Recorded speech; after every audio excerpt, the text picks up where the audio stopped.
परत एकदा सर्वांचं स्वागत आहे. Very good morning.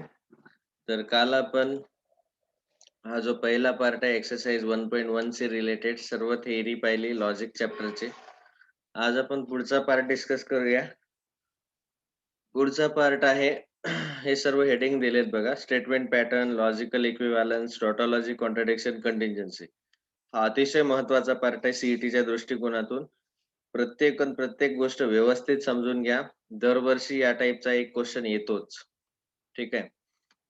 बघा, स्टेटमेंट पॅटर्नचा अर्थ होतो की proper combination of statement letters and connective. Statement letter म्हणजे PQR आणि कनेक्टिव्ह म्हणजे हे आपले 5 कनेक्टिव्ह ऑर, अँड, हा single arrow, if then, double implication, if and only if, आणि निगेशन, नॉट. आणि स्टेटमेंट लेटर म्हणजे हे PQRS.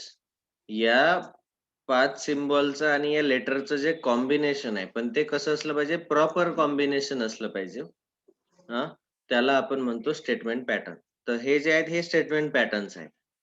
आणि लॉजिकल इक्विव्हॅलन्स म्हणजे तुम्ही समजा मला एक स्टेटमेंट पॅटर्न ए दिलाय, निगेशन P or Q. दुसरा स्टेटमेंट पॅटर्न B दिलाय, not P and not Q. या दोघांचाही ट्रुथ टेबल जर सारखा असेल तर त्याला आपण म्हणतो लॉजिकली इक्विव्हॅलंट. तर लॉजिकल इक्विव्हॅलन्स म्हणजे काय? ट्रुथ टेबल्स सेम असायला पाहिजे. जसं फॉर एक्झाम्पल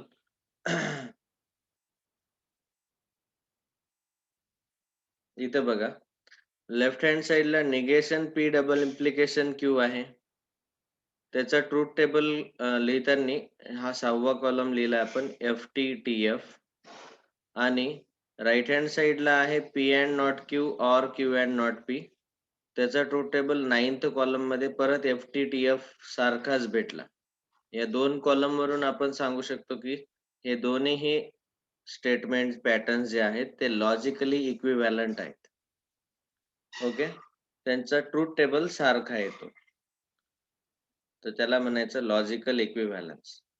नंतर हे 3 डेफिनेशन आहेत, टॉटॉलॉजी, कॉन्ट्रडिक्शन, कंटिन्जन्सी.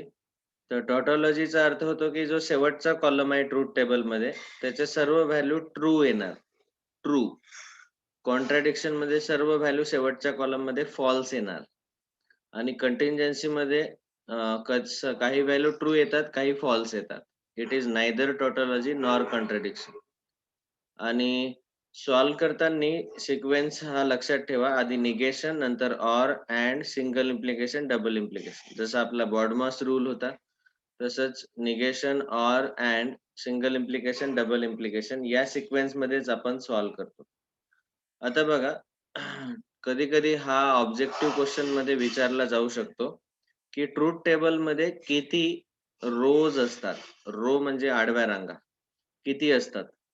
तर ट्रुथ टेबल मध्ये किती रोज असतात त्याचा फॉर्म्युला आहे 2 नंबर ऑफ लेटर्स. लेटर किती वापरले, जर समजा 2च लेटर वापरले अल्फाबेट्स P आणि Q, तर त्याचा आन्सर येईल 2 4. 4 आडव्या रांगा येतील.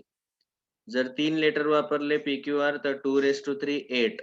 8 रोज येतील. तर हा फॉर्म्युला लक्षात ठेवा, 2 चा power number of letters. Number of letters किती आहेत ते बघायचं. 2 4 येईल, 2 3 8 येईल.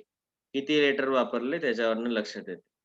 नंतर दुसरा फॉर्म्युला आहे नंबर ऑफ कॉलम्स.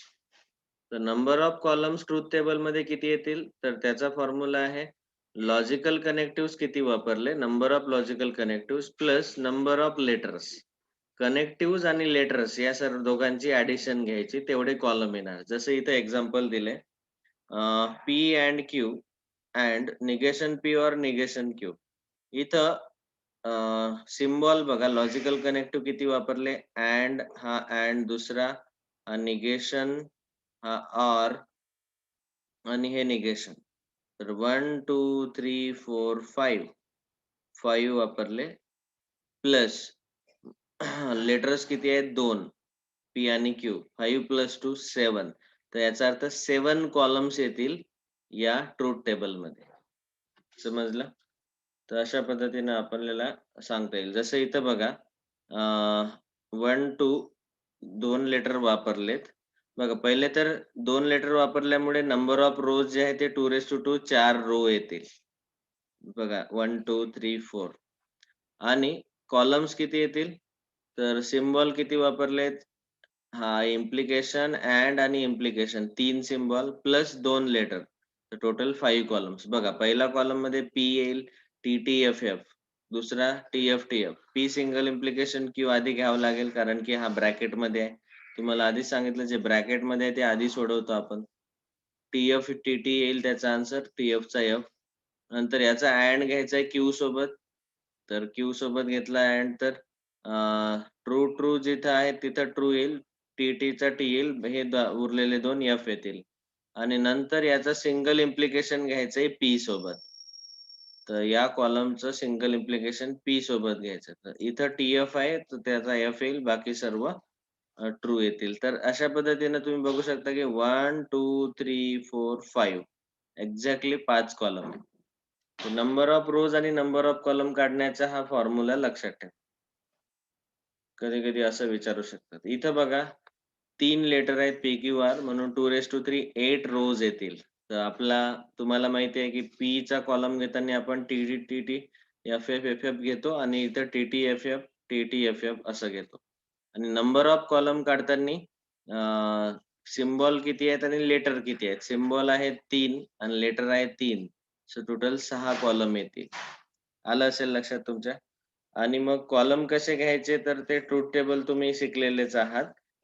आपण जे ट्रुथ टेबल ऑलरेडी डिस्कस केलेत, त्यांचा वापर करून असे ट्रुथ टेबल ड्रॉ करायचे. लॉजिकल इक्विव्हॅलंट आहे का हे चेक करण्यासाठी ट्रुथ टेबल फास्ट थोडा स्पीडनी ड्रॉ करून बघायचा. जसं इथं हे दोन्ही लॉजिकल इक्विव्हॅलंट आहेत की नाहीत हे चेक करायचं होतं. तर 6व्या आणि 9व्या कॉलमवरून आपण सांगितलं की एफ-टी-टी-एफ भेटला म्हणजे लॉजिकली इक्विव्हॅलंट आहेत. ओके. तर याच्यावरती जी सेकंड एक्सरसाइज आहे, ती तुम्ही सॉल्व्ह करा.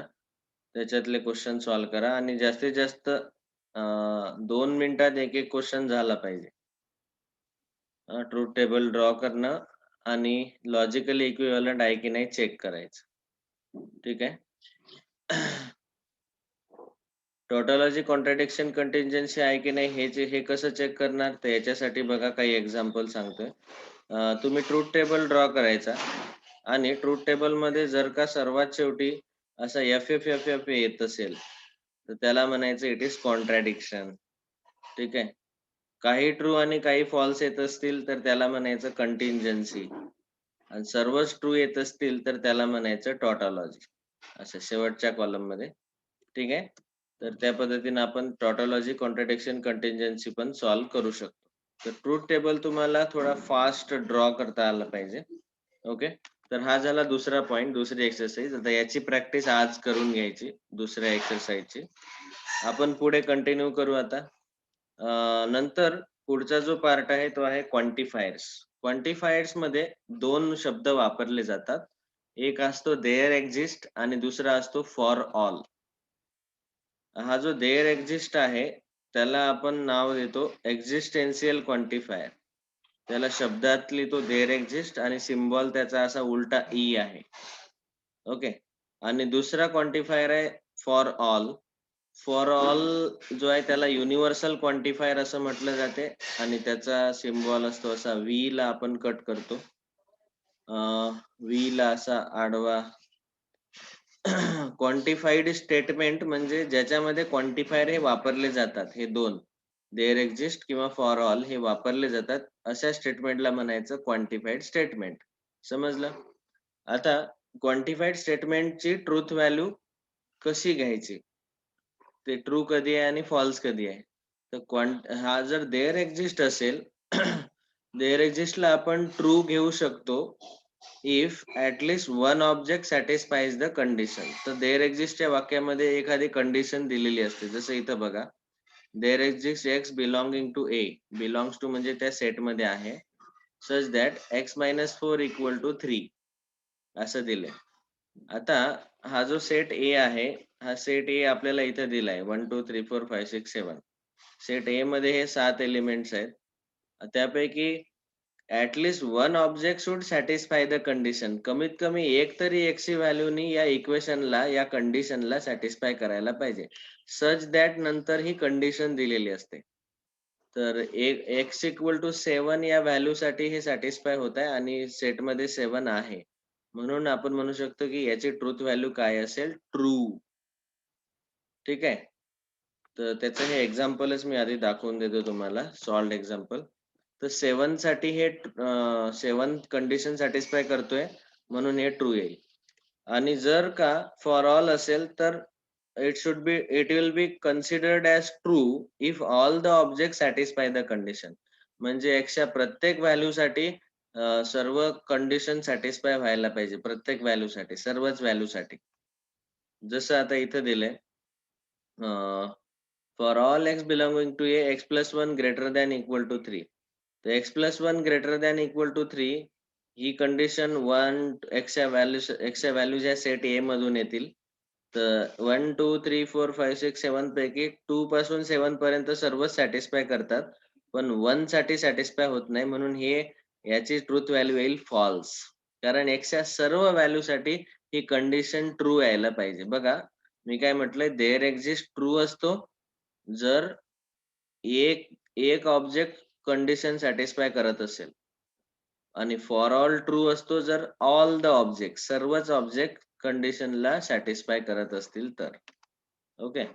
जसं इथं तुम्हाला सांगितलं की एक एक व्हॅल्यू ही जी x इक्वल टू 1 आहे ही सॅटिस्फाय करत नाही म्हणून हे फॉल्स येईल.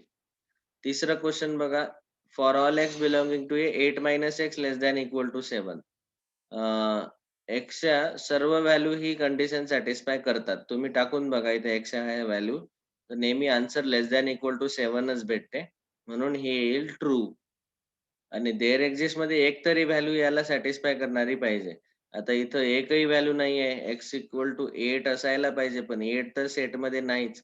म्हणून आपण म्हणू शकतो की there is no X in A which satisfies X plus 8 equal to 16.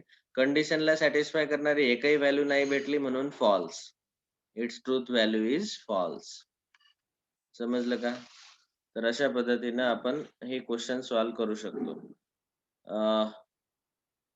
Okay.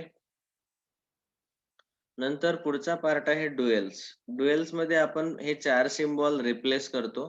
And असेल तर त्याच्या जागी ऑर टाकायचा, ऑर असेल तर अँड टाकायचा. स्मॉल टी म्हणजे टॉटॉलॉजी असेल तर त्याच्या जागी सी टाकायचा. सी चा अर्थ होतो कॉन्ट्रडिक्शन. आणि सी असेल तर त्याच्या जागी टी टाकायचा. जसं इथं दिलंय बघा. P or Q or R is logically equivalent to P or Q or R. इथं OR च्या ऐवजी AND टाकायचा असतो. हे दोन्ही ठिकाणी AND टाकलाय. ठीक आहे. आता इथे एक नोट लिहिलेली आहे की लॉजिकली इक्विव्हॅलंट स्टेटमेंट्स असतील, स्टेटमेंट पॅटर्न असतील, तर ड्युएल घेतल्यानंतर पण ते लॉजिकली इक्विव्हॅलंटच राहतात. हे लक्षात ठेवायचं. ड्युएल घेतल्यानंतर पण ते लॉजिकली इक्विव्हॅलंटच राहतील. नंतर पुढचा पार्ट आहे निगेशन ऑफ कंपाऊंड स्टेटमेंट्स.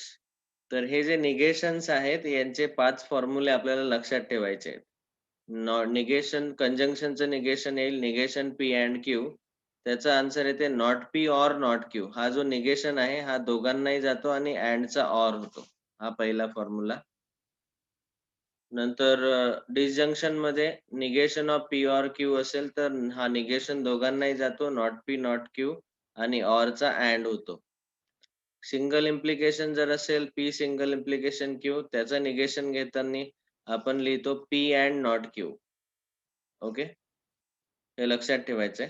आणि बाय कंडिशनल डबल इम्प्लिकेशनचं negation p double implication q, p and not q or q and not P.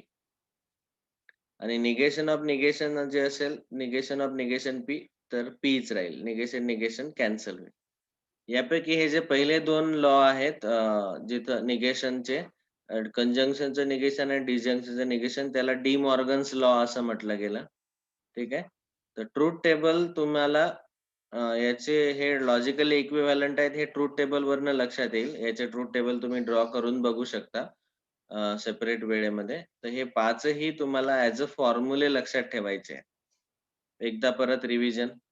P and क्यूचं negation घेताना येईल answer not p or not Q. Negation दोघांनाही apply करायचं आणि अँडचा or. इथं पण not p and not Q negation दोघांनाही द्यायचं आणि ऑरचा अँड. याचं निगेशन येते पी अँड नॉट क्यू.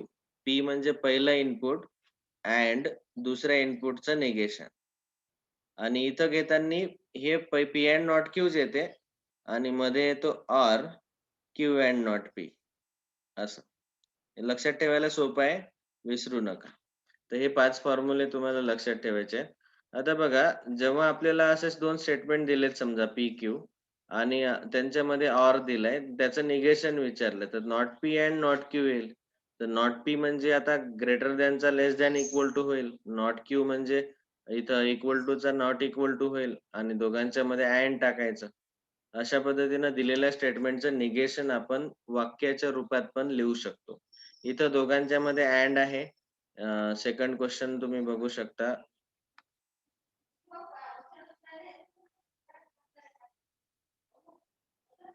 बघा. राइट द निगेशन म्हटलंय. 11 लेस दॅन 15 अँड 25 ग्रेटर दॅन 20. तर पहिल्या स्टेटमेंटला आपण पी म्हटलं, दुसऱ्याला क्यू म्हटलं. दोघांच्यामध्ये अँड आहे. त्याचं निगेशन येते not p or not q. Not P घेताना आपण लेस दॅनचा ग्रेटर दॅन इक्वल टू करणार.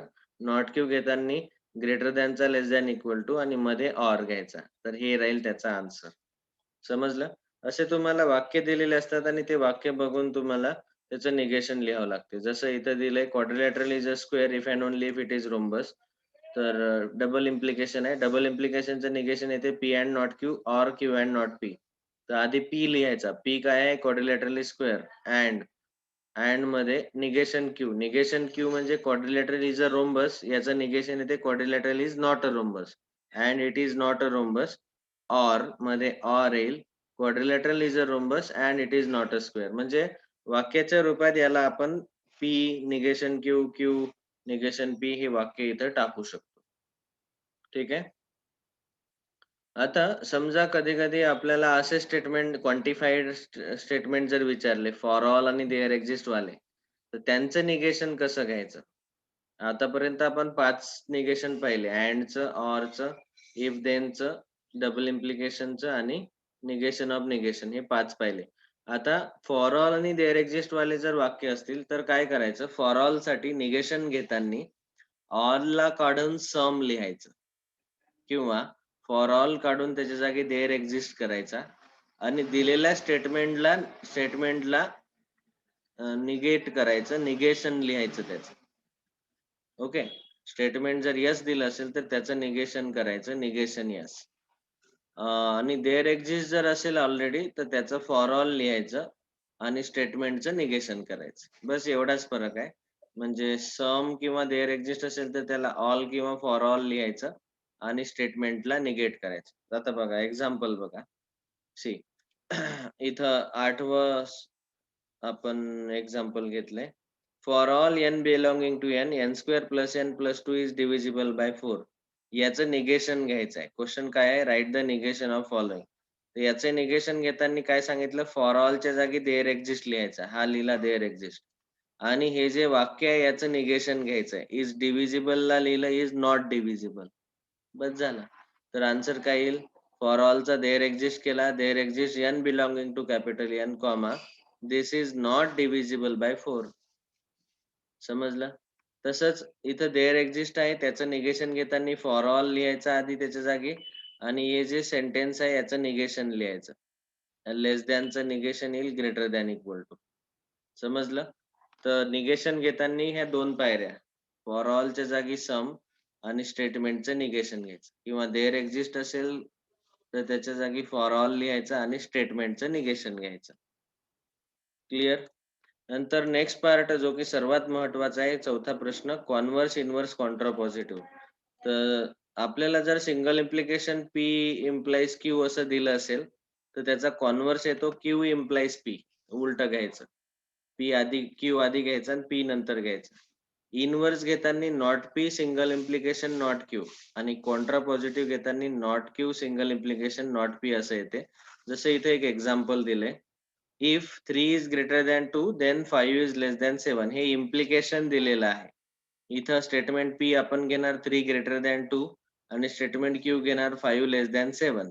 आता कॉन्व्हर्स घेताना काय येतो क्यू सिंगल इम्प्लिकेशन पी आधी क्यू घ्यायचा if 5 less than 7 then 3 greater than 2. Converse घेताना उलट होते पी च्या जागी क्यू आणि क्यू च्या जागी पी येतो.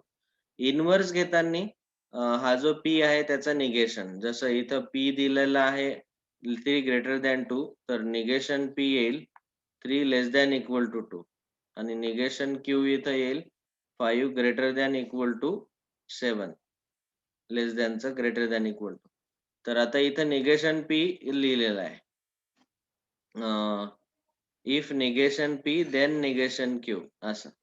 तर हे झालं इन्व्हर्स आणि कॉन्ट्रा पॉझिटिव्ह मध्ये if negation q then negation p. समजलं का? तर अशा पद्धतीने आपल्याला आन्सर लिहिता आलं पाहिजे.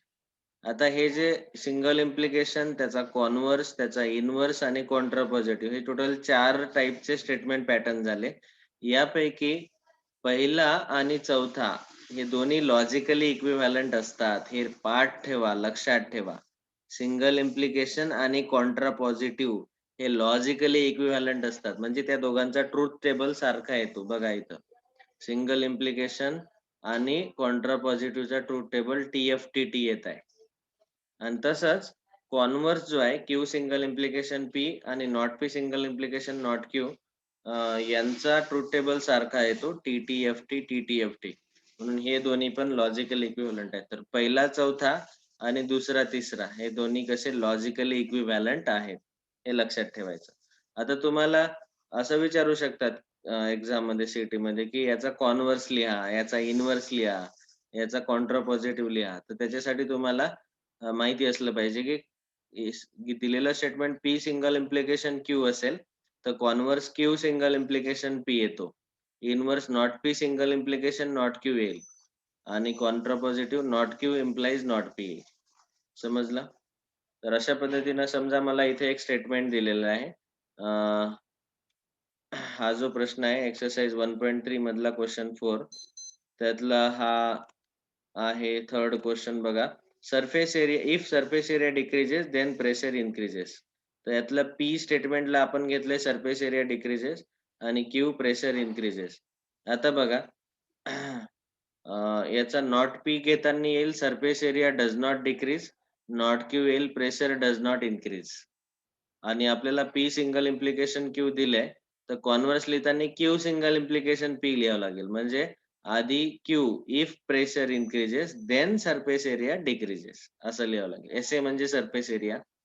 नंतर इन्व्हर्स घेताना not P single implication not Q. तर नॉट पी हा आहे if surface area does not decrease then the pressure does not increase.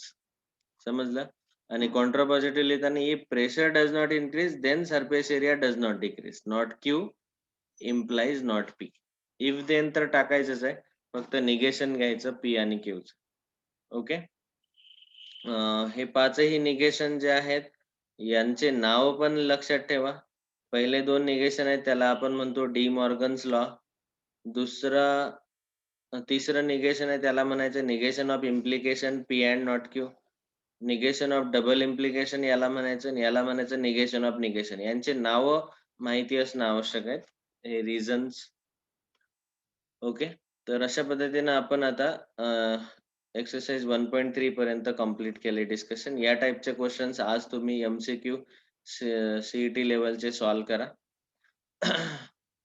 पुढचा पार्ट 1.4 पासून काही इम्पॉर्टंट लॉज आणि फॉर्म्युले आहेत जे की आपण डायरेक्टली वापरणार. ते आपण पुढच्या लेक्चर मध्ये डिस्कस करू. Okay. So thank you very much. मागच्या 2 लेक्चर मध्ये आपण आता लॉजिक चॅप्टर ऑलमोस्ट कंप्लीट केलाय. 80% चॅप्टर संपलाय. आता फक्त हे फॉर्म्युले राहिलेत आणि ॲप्लिकेशन राहिलं 2 पॉइंट राहिलेत. तर फॉर्म्युले आणि ॲप्लिकेशन हे पुढच्या लेक्चर मध्ये डिस्कस करू. Thank you very much.